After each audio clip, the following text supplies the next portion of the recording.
Le braquage de la Banque d'Angleterre en 1963, également appelé The Great Train Robbery.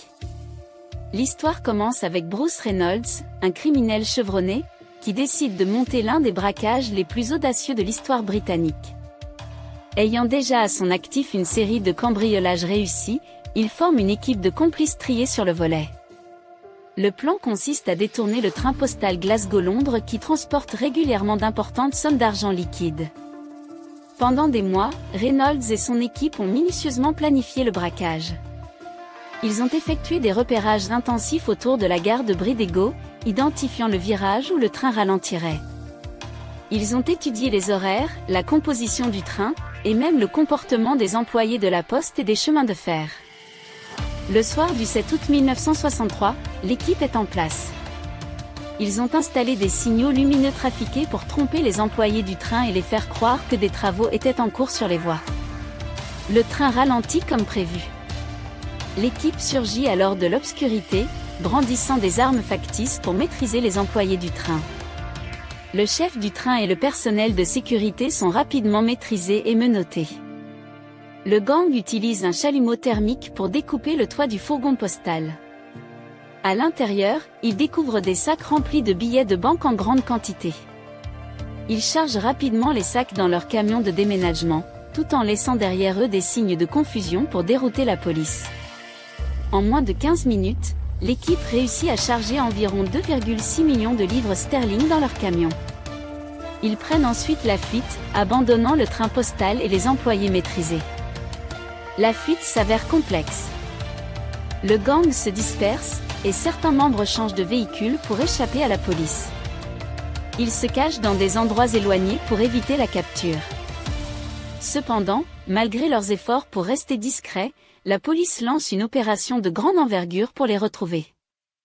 Au fil des semaines, les membres du gang sont traqués et arrêtés les uns après les autres. Certains d'entre eux tentent de fuir à l'étranger, mais la plupart sont finalement localisés et capturés.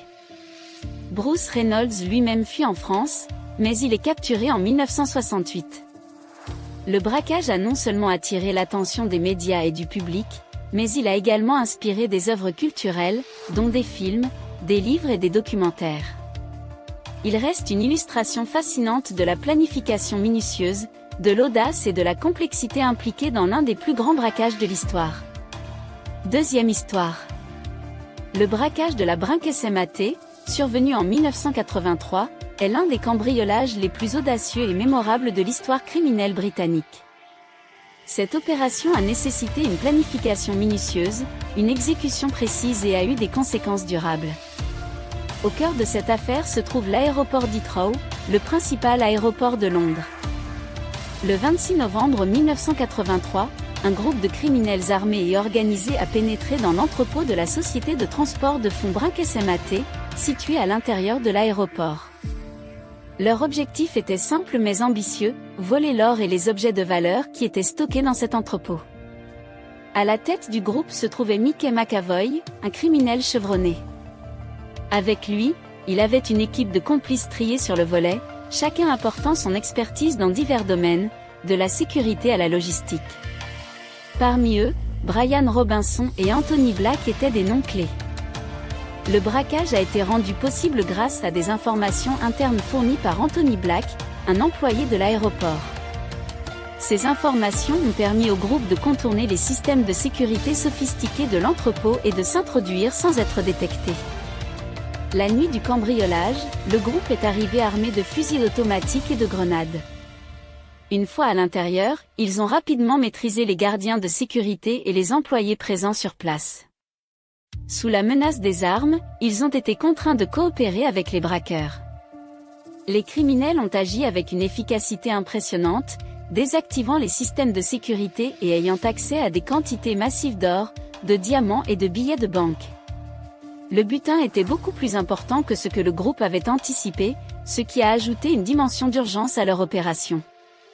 Ils ont rapidement chargé les précieuses marchandises dans des camionnettes et ont quitté les lieux avant que les forces de sécurité ne puissent réagir. Cependant, le succès initial du cambriolage a été suivi par une enquête intense de la part des autorités britanniques. La police s'est mobilisée pour identifier les membres du gang et pour retrouver le butin manquant. Plusieurs membres du groupe ont été arrêtés et traduits en justice, mais une grande partie de leur volet est restée introuvable. Le braquage de la Brinque SMAT a eu des conséquences durables. Les arrestations et les condamnations ont secoué le monde criminel et laissé une marque indélébile sur l'histoire criminelle britannique. La valeur totale du butin volé était estimée à près de 100 millions de livres sterling, et bien que certaines parties aient été récupérées au fil des années, une grande quantité d'or et de bijoux reste encore aujourd'hui non retrouvée. Cette histoire continue de fasciner en raison de son audace, de son intrigue et des nombreux mystères non résolus qui entourent le sort du butin. Le braquage de la Brinque SMAT reste un exemple emblématique de l'ingéniosité et du risque que certains criminels sont prêts à prendre pour obtenir des richesses énormes. Le vol de la couronne d'Angleterre en 1671 est une histoire fascinante et audacieuse qui a marqué l'histoire britannique. À cette époque, l'Angleterre était en proie à des conflits religieux et politiques, et le roi Charles II était au pouvoir. C'est dans ce contexte tumultueux qu'un homme nommé colonel Thomas Blood a planifié et exécuté l'un des vols les plus mémorables et osés de tous les temps. Thomas Blood était un individu charismatique et ingénieux. Il avait déjà été impliqué dans des activités criminelles et des complots, mais son audace l'a finalement conduit à concevoir un plan ambitieux, voler les joyaux de la couronne. Pour ce faire, il a recruté des complices et a mis en place une série d'événements soigneusement orchestrés. Blood a commencé par se faire passer pour un prêtre anglican, gagnant ainsi la confiance du gardien de la Tour de Londres, où les joyaux royaux étaient conservés. Avec le temps, il a établi une relation amicale avec le gardien et a gagné son estime. Profitant de cette confiance, Blood a évoqué un intérêt pour l'achat des joyaux pour le compte d'un riche client. Le 9 mai 1671, Blood et ses complices se sont rendus à la Tour de Londres. Ils avaient prévu de vérifier les joyaux pour leur qualité en prétendant vouloir les acheter. Pendant leur visite, Blood a attaqué le gardien avec un couteau. Ses complices sont intervenus pour maîtriser les autres gardes présents. Blood a utilisé un marteau pour aplatir la couronne, facilitant ainsi son transport. Cependant, le bruit et la violence de l'attaque ont déclenché une alerte. Les gardes de la tour ont été alertés, et malgré la désorientation initiale, ils ont rapidement réagi. La poursuite s'est engagée dans les rues de Londres, avec les gardes à la poursuite de Blood et de ses complices. Finalement, Blood et son groupe ont réussi à monter à cheval et à s'échapper de la ville. Ils se sont dirigés vers le quartier de Southwark, où des chevaux de rechange les attendaient. Le groupe a réussi à échapper à leurs poursuivants et à quitter Londres. Cet acte audacieux a stupéfié la population et a fait les gros titres de l'époque. La capture de Blood a eu lieu quelques jours plus tard, alors qu'il se cachait dans le comté de Norfolk. Étonnamment, au lieu de subir une peine sévère, le roi Charles II a été intrigué par l'audace de Blood. Après un interrogatoire personnel, le roi a décidé de le gracier. On dit que Charles II a été impressionné par le courage et l'ingéniosité de Blood, et il a même récompensé le criminel repenti avec des terres en Irlande. Cette histoire reste un exemple captivant d'un vol audacieux et des circonstances uniques qui ont entouré son auteur. Le vol de la couronne d'Angleterre par colonel Thomas Blood est un récit qui continue de captiver l'imagination, illustrant comment même les criminels les plus astucieux peuvent trouver un étrange mélange de pardon et de reconnaissance.